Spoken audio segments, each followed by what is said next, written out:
the big issue, the real issue worldwide, okay, is what I call the grandmaster. And the grandmaster has just popped on the stage. And the grandmaster is the fourth industrial revolution. So comparatively, the fourth industrial revolution will make all previous industrial revolutions look like a puppy. So bear in mind, the first industrial revolution was steam. The second one was mass production. And the third one was the advent of the computer. And what's going to be happening from here out is quite astounding. So just on the sort of technology that are emerging and are coming through, okay, just quickly, there are 15 of them. In terms of this particular matrix, the items that I've colored in blue are actually the ones that affect the business environment. So anybody who's in a job, okay, these are the items that are going to directly affect you. And bear in mind, we're not talking about ERP, we're not talking about IT. Okay, we're talking about fintech. And the difference between IT and fintech is that IT is actually the design of these particular technologies. Fintech is the application. If you are a qualified person, like a chartered accountant, for instance, in this particular space, the kind of thing that we're going to need, myself, is really into the fintech space to be able to use this technology in the business space to improve margins, to improve efficiencies, to improve service, to improve forecasting. Okay, all of this is going towards creating some really, really interesting transformations in this space, none of which we are actually educated or know about right now.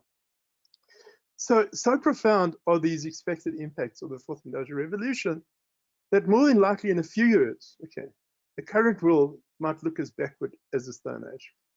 Well, a very interesting video that I want to show here. It's a quick video, but will give you some sort of context. This, as you can see, was in February 1956, and runs for a couple of minutes, so just watch it. It's very interesting. When you think of the future, you likely envision the remarkable technologies that you've seen in books and films. You may begin to picture flying cars, trains driven by electromagnets, or household robots that will see to your every need. While modern scientists agree that many of these inventions are either unlikely or unnecessary, it may surprise you to learn what the future could actually hold. Imagine being able to share your thoughts with millions of people at once, simply by typing them on a keyboard and sending them through the air.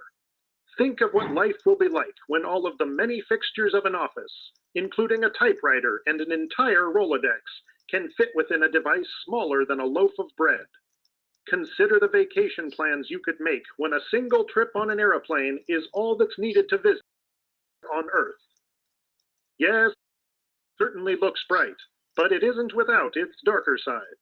According to some predictions, obesity will likely run rampant, and political corruption will become so commonplace as to be accepted. People with nothing entertaining or informative to say will broadcast their demands for attention, and once beloved performers will become pushers of snake oil. Perhaps worst of all will be the emergence of a deadly and potentially devastating disease. Think of the last time that you contracted influenza. You were likely bedridden for days, having no appetite or desire to play games. Experts predict that by the year 2020, a new virus will rise, spreading from somewhere in Asia to the rest of the world. And with international travel being available to even the most common citizen, a sickness which would have been contained in years past spread to all corners of the globe. Real issue that I wanted to show in this particular video was just really how much the world has advanced in 60 years, because that's really what it is. And I must be honest, like some of you maybe, I was alive around about, I was born in 1953, so I remember typewriters with, that worked mechanically. I worked adding machines that you pull the handle. What's happened in a short period of time is actually mind-boggling. In fact, I remember when the World Wide Web came out in about 1993, and never in my wildest dream would I ever thought that things would work. So what I'm really alluding to here is this is just a puppy. I mean, what's happening with the fourth industrial revolution is absolutely mind-blowing. I mean, what is going to come out of that, heaven alone knows, but you can be sure it's going to be something enormously dramatic. And all it really is focusing on is to make our lives easier and more happy. So, in fact, there might even be a process whereby you'll be able to wake up in the morning and decide exactly how you want to feel by just, I don't know, switching a dial on your watch, which is tapping into some nano computer that's floating around your brain that's either withholding or serotonin and cortisol. So, you know, these are the type of technologies that are not impossible and are here right now. But to add to this, I think there's something really also very important that's boiling under the idea of the emerging generations that have started to develop over the last 15 years to 20 years, which we haven't really seen the impact of. And I've got this little video which I want to play to you also in just a few minutes. This is Mark Zuckerberg, who's probably the millennium of millennials. Okay, giving his address to the Harvard graduate school in 2017. Today, I want to talk about purpose. I'm not here to give you the standard commencement about finding your purpose. We're millennials. We try to do that instinctively. Instead, I'm here to tell you that finding your purpose isn't enough. The challenge for our generation is to create a world where everyone has a sense of purpose. And today, I want to talk about 3 ways that we can create a world where everyone has a sense of purpose. So first, let's take on big, meaningful projects. Our generation is going to have to deal with tens of millions of jobs replaced by automation like self-driving cars and trucks. But we have the potential to do so much more than that. Every generation has its defining works. And now it's our generation's turn to do great things. Well, let me tell you a secret. Ideas don't come out fully formed. They only become clear as you work on them. You just have to get started. The idea of a single eureka moment is a dangerous lie. It makes us feel inadequate because we feel like we haven't had ours yet. And it prevents people with seeds of good ideas from ever getting started in the first place. The reality is, anything we do today is going to have some issues in the future. But that can't stop us from getting started. Let's do big things, not just to create progress, but to create purpose. The second is redefining our idea of equality so everyone has the freedom to pursue their purpose. The greatest successes come from having the freedom to fail. When you don't have the freedom to take your idea and turn it into a historic enterprise, we all lose. But I know too many people who haven't had the chance to pursue their dreams because they didn't have a cushion to fall back on if they failed. We should have a society that measures progress, not just by economic metrics like GDP, but by how many of us have a role we find meaningful. We should explore ideas like universal basic income to make sure that everyone has a cushion to try new ideas. And yes, giving everyone the freedom to pursue purpose isn't going to be free. People like me should pay for it. And a lot of you are going to do really well, and you should too. Let's give everyone the freedom to pursue purpose, not just because it's the right thing to do, but because when more people can turn their dreams into something great, we are all better for it. The third way we can create a sense of purpose for everyone is by building community. And in our generation, when we say purpose for everyone, we mean everyone in the world. In a recent survey of millennials around the world, asking what most defines our identity, the most popular answer wasn't nationality, ethnicity, or religion. It was citizen of the world. We get that our greatest opportunities are now global. We can be the generation that ends poverty, that ends disease. No country can fight climate change alone or prevent pandemics. Progress now requires coming together, not just as cities or nations, but also as a global community. This is the struggle of our time. The forces of freedom, openness, and global community against the forces of authoritarianism, isolationism, and nationalism. Forces for the flow of knowledge, trade, and immigration against those who would slow them down. This is not a battle of nations. It is a battle of ideas. So here's the big, the big question is, how's this all going to affect you? So the one thing that came through very strongly from COVID, one of the messages was, okay, everything is going digital. Okay. In fact, everything, that's, it is, and more particularly, and you'll hear this a lot, by the way, is that the fourth industrial revolution has really been dragged in, sort of 10 years ahead of time. And this, again, is going to be very, very profound in its expression. How it's going to manifest itself, time will tell, but it's going to start happening quite quickly. So in a recent Economic Forum reporting, contention was that by the year 2025, okay, 50% of the existing jobs would no longer be around. And I think this is, again, a profound statistic in some that those 50% of jobs are largely the sort of service-based admin type jobs, okay? Jobs which are going to be taken over in the context of AI just alone, just AI robotics, okay? And I'm not talking about robots. I'm talking about sort of electronic macros. And you can be sure that the good old days of getting a job and working hard and taking a pension are pretty much dead.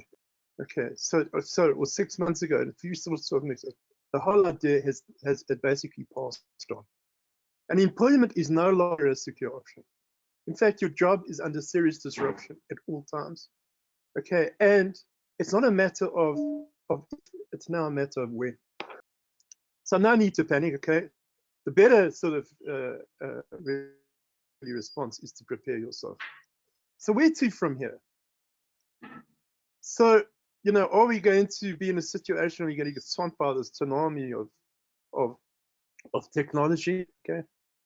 Or are we going to ride, sort of take a pleasant ride to fame and fortune? And this is really where the focus is, is really looking. How can we make these developments, again, turn it into something really exciting? The main messages here is, is to get a business, to get online. And I mean, 8 months ago, this meant like online shopping and, all that sort of basic vanilla stuff. This is no longer the case. What has happened is that the technology that is actually turned on us is opening up opportunities that were never there before, or seemed impossible, or just seemed too far away. Getting into a business where you're creating multiple income streams, okay, is absolutely essential going forward. The way digitalization has been happening during COVID has actually created these opportunities. Is that the only capital required is your personal time and energy, and the barrier to entry is knowledge. So, and sort of formulating such a thing, you don't want to find yourself, sort of out of a job and you have to think about it then. The better option is to evolve and to transition into the space. Have the groundwork done before you make the plunge. So there are 5 sort of, I call them big 5 things that one needs to consider in order to do this. And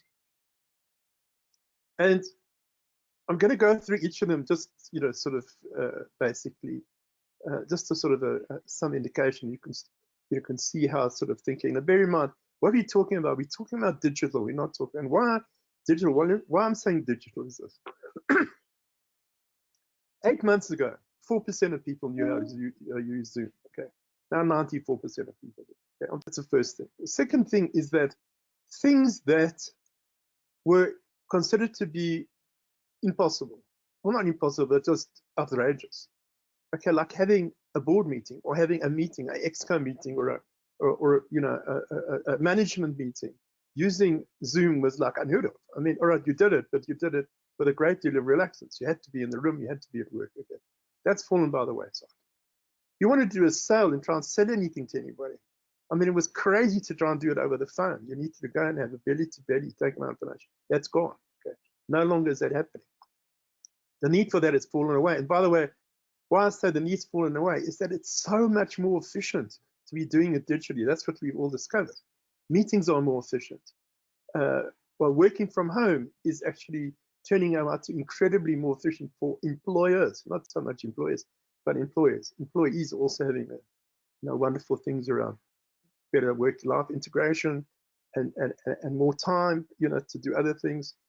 And then, of course, learning, the whole process of learning, seminars and all that kind of stuff. It was unheard of. I mean, you had to go to the seminar, have lunch, have tea, network. That's no longer a paradigm anymore. You want to be finding a way quite soon to be piggybacking onto this whole thing, because this is the new normal. It is unlikely that it's going to revert back because the benefits far outweigh the negatives. So examining each one. Okay, so the first one is why. So when you go into something, it's very important that you have a clear purpose. And I'm quite, sort of strong about this, in that if you're going to go into some sort of business, okay, you surely should be going into something where you're discovering, your true north. So something that really turns you on. And I'll speak from my own personal experience. I'm in my own business. Really, I love it. It's my calling in my life. Discovered it the latter part. I'm now 67 years old. I only really discovered this, at the latter part of before I stepped into this business, which I was encouraged to do by my own coach. And really passionate myself about showing people to discover this a lot earlier on in life. And again, something that Mark Zuckerberg is saying is he's sort of alluding to this, okay? That a world where people are driven by purpose is going to be a lot happier world than a world where people are driven by having to just, go to work, to make money and be miserable most of the time. So when it comes to people who have qualifications, just incidentally, probably everyone, and CAs in particular, by the way, which is, who I deal quite extensively with. Okay, there is this big trap, okay, and I call it the open jail door concept. Open jail door concept is that there is, that before anything can be done in relation to something that one's passionate about, okay, one needs to actualize oneself in terms of one's qualification. So as a CA, you've got to become a CFO or a CEO. As a lawyer, you're going to need to become a partner in the firm. As an auditor, you need to become. So you've got to go, first you've got to go to the top of your game before you can do anything else, okay? And that's in fact a fallacy. It's not true. Okay? That in fact, anytime you like, you can walk out and you're not going to leave your qualification behind. The most important thing is to find a way to monetize your passion.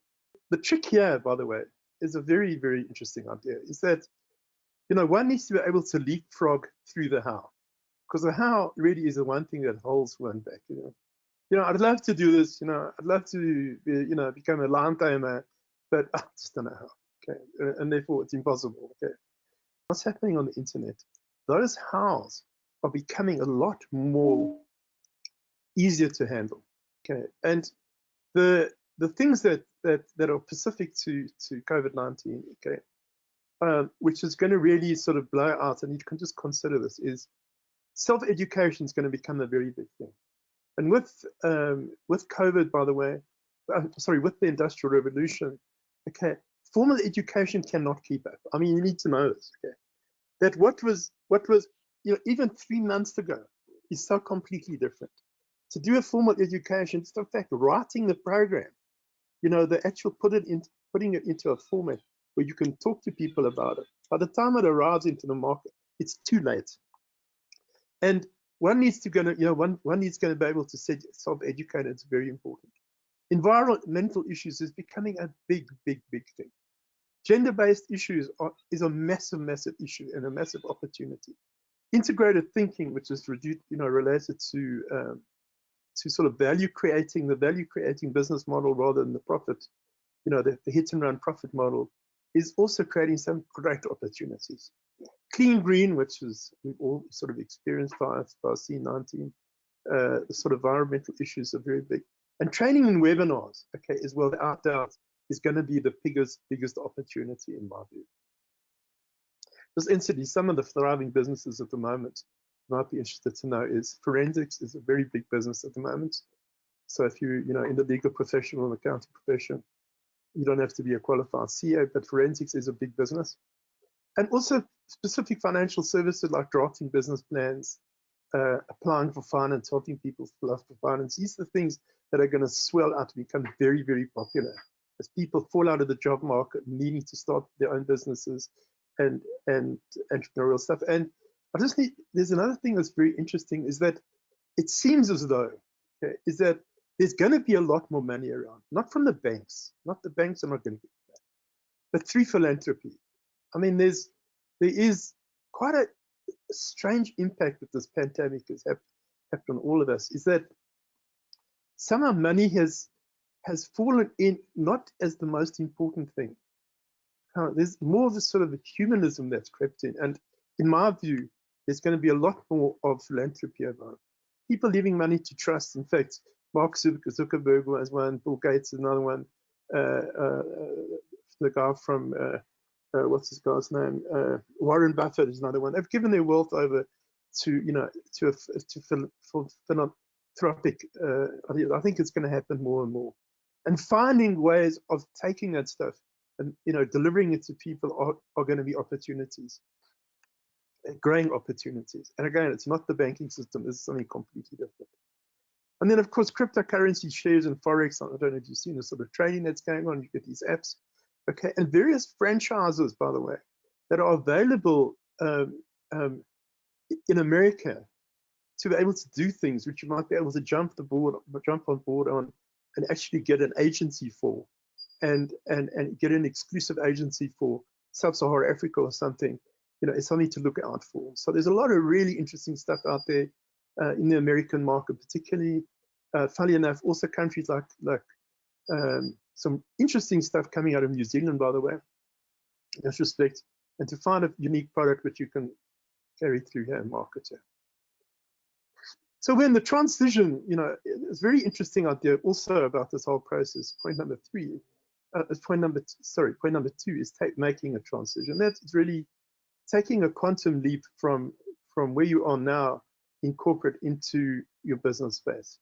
So entrepreneurship is not a skill, okay, and it's not a calling, okay. It can be learned. Sorry, but entrepreneurship is a skill, not a calling, okay. Of course, you have these, these entrepreneurs who, like Richard Branson and the like, okay. But there is entrepreneurship is something you can learn, but you need to transform yourself into an entrepreneur, and that's probably one of the first steps, is to learn what that's all about. So there's a fundamental mindset change, okay?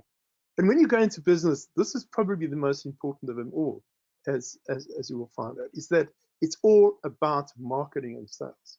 And this is where anyone who's going into business, everyone is looking at an income stream, okay?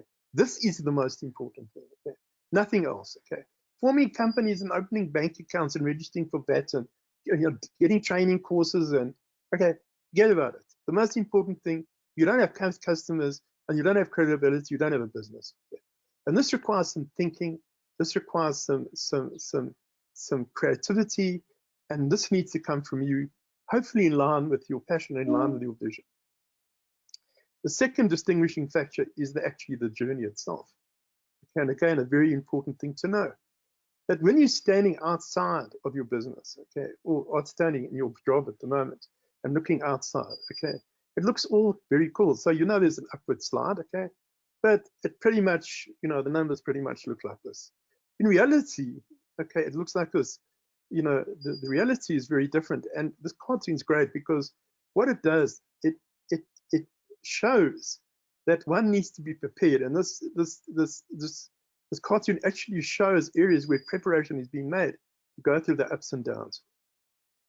So if you know what the journey looks like, it's much easier. If you don't know what the journey looks like, believe me, you'll fall over and break your neck very quickly. And then the next thing, which is also very interesting and applies specifically to people who are qualified, sort of qualification, I refer particularly to CAs here, and they're particularly guilty of this, is the concept of success. So success is all about failure. And Mark Zuckerberg sort of put it so well as he said it, that you can only really, if you have the room to fail, only then can you be successful. I love what he says. I think it's absolutely great. And saying that, if more people have the opportunity to fail and try things out, the world would get better for it because there were so many more wonderful ideas out there. I really like that idea. Success is all about failure, and then knowing that is really interesting because it's not how many times you fall off the horse. Okay? It's how many times you get back on and how quickly you get back on. That's so important, and it's fundamental to the journey that one has. Is knowing this makes it much easier. If you get on a horse and you don't think you're going to get chucked off when you start riding, okay, you're going to get a big shock when it happens. But when you're expecting it, knowing that you will fall off, and there will be a couple of broken bones and maybe cuts and bruises. It's just a matter of getting back on, which is the most important thing. And then the next, very important part is really is what I call the credibility gap. And the credibility is when you go into business, it's very important to know that just because you have professional qualifications, or even though you're well known in your business, okay, that doesn't necessarily give you credibility. Okay, because usually if it's happening in your business, the credibility is coming from the brand that you are that you're working for. Let's say you work for Deloitte, okay. The credibility is coming because of the Deloitte's brand. That's really where it's coming from. When you go out on your own, okay, it's very different. And it's important to know this in the context of because what tends to happen when you want to go in and do something, you get people saying, "Oh, no, definitely get in. When you get in, give me a call," and and you're like, "Oh." Those kind of things very seldom materialize when you actually do go on your own. Okay, and your circle of influence really runs out quite quickly because that's where you've got credibility. Runs out quite quickly when you do step into that space. So you'll find the first few months, things will rocket. Okay, you look great, and thereafter, when that runs out, you've got to start finding, sales. It becomes particularly depressing, and your capital starts to diminish very, very quickly. So the whole idea about when you go into your business is to find a unique value proposition. So let's say you want to start an accounting business, okay? So if you say, well, I'm going to open my doors and I'm going to become an accounting business tax, okay, you're getting behind 10,000 other people that are already been in the market for a while. So prepare yourself for a long wait and prepare yourself to drag along very, very slowly, okay? Because your best thing will be your credibility will build by word of mouth, and that takes too long, especially in today's climate. Okay, so if you're able to identify something really unique, okay, so there are a couple of clever people who did this. So there's one company who an insurance broker who opened up and said they only deal with women. Okay, so all the complexities of women, and they are different. Okay. They dealt with. So they were only women. I think they were called Pink or something. That was very, very clever because they plugged into particular unique value proposition. And really that centers around, and the credibility, by the way, before I carry on, credibility is really the reason why people should deal with you. Why should people deal with you? Okay? And pay you for it, okay? Rather than your competition. So you want to be starting to think about these kind of things before you really go in. So again, it's all about marketing and sales. And marketing is the credibility, building credibility. And the sales is the cash flow. Okay? So in the beginning, what's really going for here is that the credibility is something we need to do while we're still working because the cash flow is going to come from the job. Okay? Just incidentally. And then there are three legs of this, which are very important to consider. So the first thing is developing a target market. The second thing is to have the brand, and the brand needs to look like the go-to guy. So I'm the go-to guy. I'm in this market. I specialize in a particular thing. And if you want to, I become the go-to guy. That's really the brand that you want to develop. And then you need to have a specific product which is tight enough that really is probably unavailable from anybody else, which you developed and put together. Okay. So, and again, when you look at this, ideally one wants to have passion behind this. And virtually any passion today one can take and monetize it in some form or another. So, of course, the next thing is who, and that is really where do you find customers? So and this is another very, very big part of the digital space, is social media is a very powerful, way of developing this. And I speak from personal experience. I've built my entire business on LinkedIn. That's how I got hold of you. Okay, and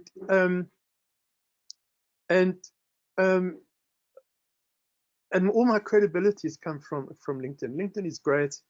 It's it's a very, very powerful platform, business to business.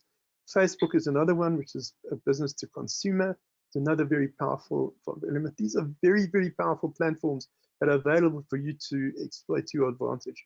But you need to know how to use them. And it's a science when it's old. And the thing about it, which is so interesting, is it's rapidly evolving. In fact, marketing on social media has changed in the last 3 months. As it changed 6 months ago, as it changed 9 months ago. What worked last year does not work anymore. Okay? So there's new sort of technology in the way, way one does it. So one really needs to keep into the whole thing. And this requires a significant amount of self-education, but it's very exciting and very, very interesting because there's so much available, especially there's a lot of free stuff available to learn about this. And you can do this in your spare time, an hour a day or 2 hours a day, okay, while you're still working, and really start to build up something which is very, very interesting. So I'm talking about self-education. I'm saying that it's very, very important. So just for instance, webinars, like you're attending a webinar now. So I look at every webinar that comes past me because I know that the webinar is probably containing the cutting edge thinking at the moment. Okay, I'm not going to find it in Finance Week. I'm not going to find it in Financial Month. I'm not going to find it in the Sunday Times or in the Star, which, So even in some of the magazines, I'm going to find it on some of the stuff that's passing through, the free stuff that's offered. So I would look at and attend a lot of webinars to sort of keep myself updated on what the cutting edge stuff is. And of course, I really encourage you to do the same because it's just an easy way of self-educating oneself, which is not spending any money and going to do fancy courses like an MBA, which is to all intents and purposes already outdated. And then finally, the whole process of the sale and closing the sale. So when you are in the sort of the digital marketing space, it's very, very different.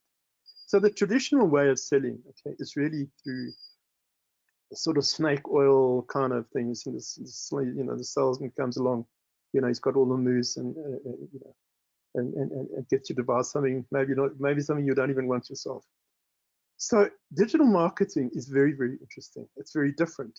And the protocol is that you serve first, okay, and pitch thereafter. In other words, you deliver value and let people taste it and touch it and feel it. Okay, and then, you ask, you ask for the business. So it's about developing a relationship, developing trust with people, so they actually come and buy your product. You don't actually have to go to them and sell it. It's a very, very profound idea, by the way. And then this is also something very, very, very, very, very powerful. This really affected me a lot, in the idea of marketing and sales, which as a CA executive on the financial channel was something which was quite alien to me. But listen to this. This is a statistic. 48% of salespeople walk away after the first no. 12% go beyond the first no. Sorry, 12. This is an error. 12% go beyond the third no, okay, and do 80% of the business. I mean, this blew me away. So, in fact, it's had a huge impact on me because, I suddenly realized that no is not no. No is not now. And it doesn't matter if it's not now. And I remember when I was in, the CFO of my last position, it was the guys who persevered, who continuously phoned me. And, I sat in call them 6 months, and in 6 months, there he was. Okay, how's it? Your new photostat machines come out. It was those guys that I got used to, the guys who persevered and attempted to build a relationship with me. We ultimately became friends in a way, and I actually bought from them. So it's really the same sort of idea. No does not mean no, it means not now. And it's one of the things that, allows one to leapfrog. And by the way, the you probably receive a lot of emails from me, and that's one of the reasons why I do that, is to just continuously keep in touch with you, hopefully to give you some value, so that a lot of free stuff you get value for, that's meaningful value to you. Okay, and then we can talk about doing business. Okay, and so you can have a lot of space to decide and of which way you want to go. And this is really how things are being done. So of course, also in the sales, there are the basic, things that one needs to know. One needs to know what to say when people ask you about your product.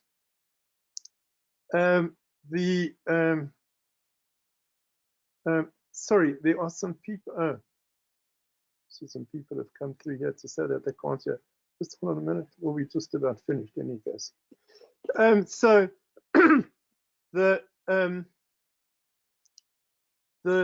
sorry, can you just give me a minute? I just want to just type just one or two people can't hear.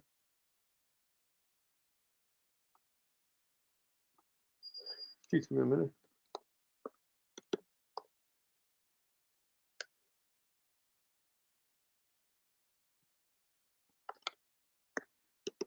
Thank you for your patience. Okay, so things are learned here. How do you close a sale? Very important. How do you deal with objections? And your whole follow-up system. And these are basic things about sales. And really, in the beginning, bear in mind, you're doing all this yourself. Right? When you start your own business and you're looking at your own income streams, you do everything yourself. There's nobody else there. And again, this whole digitalization is it's created so many products where you can do this all yourself. I mean, lying on your bed, literally. I mean, you can run your whole business and be a window to the entire world. It's just truly amazing and truly remarkable. So I just wanted to say quickly something about my own credibility. Okay, I'm a CA. I've been qualified for many years. My last position, I was a CFO of a property company in the city of Johannesburg, a great business. I loved it. And also previously, before that, I was a listed company where I sat in the board meetings with the likes of Marcus Eust and some of these sort of characters that have been around. Learned a lot about the corporate space, and essentially, it's an amazing thing when you're in a big business.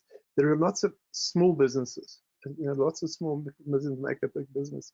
So I have a lot of experience in dealing with a number of different businesses, probably every type of business that you can imagine, except some of the newer stuff I've had, whether it be insurance to manufacturing to logistics, to cell phones, to retail, to back-end servicing, to development, to renting, property development. So I've had sort of a taste of it also throughout my years, and graciously have had quite a wide experience in business.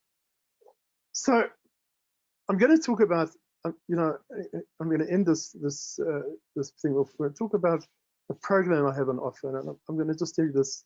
If anybody feels that they don't want to listen to this, I will not be offended. Okay, I just want to warn you so that you know that that I need to just let you know that I feel that's appropriate thing to do to let you know.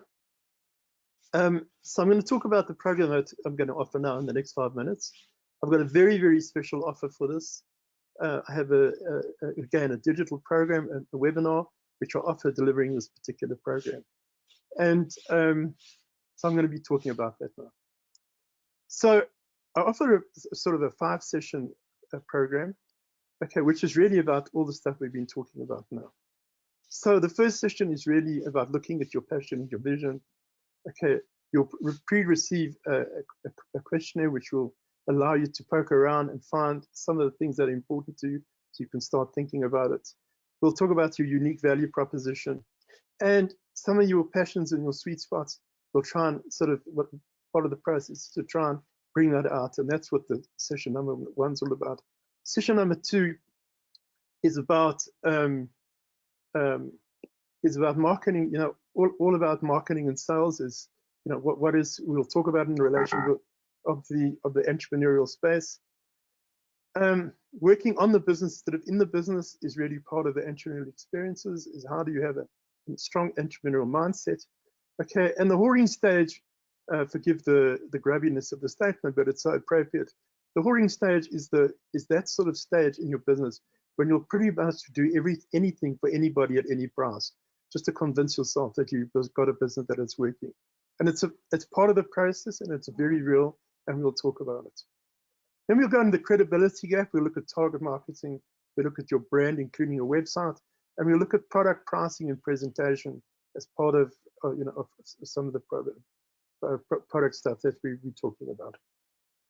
And then session 4 is about lead generation. We'll look at how to use LinkedIn effectively.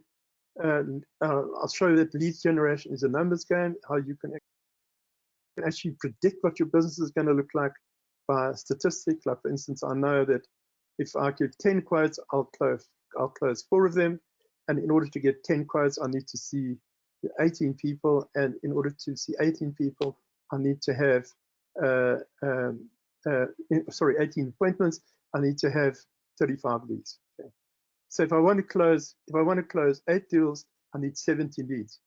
If I want to close 16 deals, I need 140 leads. And then the statistics should flow through to that idea. And it really makes the digital marketing process allows that to happen. It's very, very interesting. And then other social media platforms that you can use, something we'll also talk about. Then the sell process, okay, is how do we do that? How do you get into the client's world? We talk about what sort of questions you need to ask. Okay, how one does closing, how one actually structures one presentation to move in the closing, and sort of the mechanisms how one does follow up and what needs to be done there. So, so these are all what's on offer now. The pricing of this program that I offer on a one-on-one basis is it's 19,990 Rand, okay, which is the current COVID price. You do my one-on-one with me, okay. Of course, this is an investment, and you should be able to cover the money, so by the end of the program, in my view, okay. But on this webinar, I'm offering a really special offer, which is 9,000, which is 50% discount. But I'm actually taking it one step further even, okay. And I'm putting something really special on the table here, really, really special, okay. And this is not going to last. You've seen some of my stuff before. I have offered this special, but I'm not going to offer it again, okay. Okay. So I said here for the first 5 people, I'm asking the people, okay, anybody who wants to do this program, I'm dropping the price to 4,995 Rand. Not only that, okay, you can pay it in 2 amounts. That's over 2 months, okay, which is 2,497 Rand a month. And okay, in addition, okay, I'm offering a free one-on-one session, okay, including in that. And so that's a one-on-one session will be included in that price of 4,995 Rand. That's a total of 23,990 Rands of value, okay, which I'm offering for 4,995 Rand. So this is the time to register, okay. How you do it is very simple. All you need to do is to leave your name in the question set and your telephone. I'll get hold of you, and we can go ahead.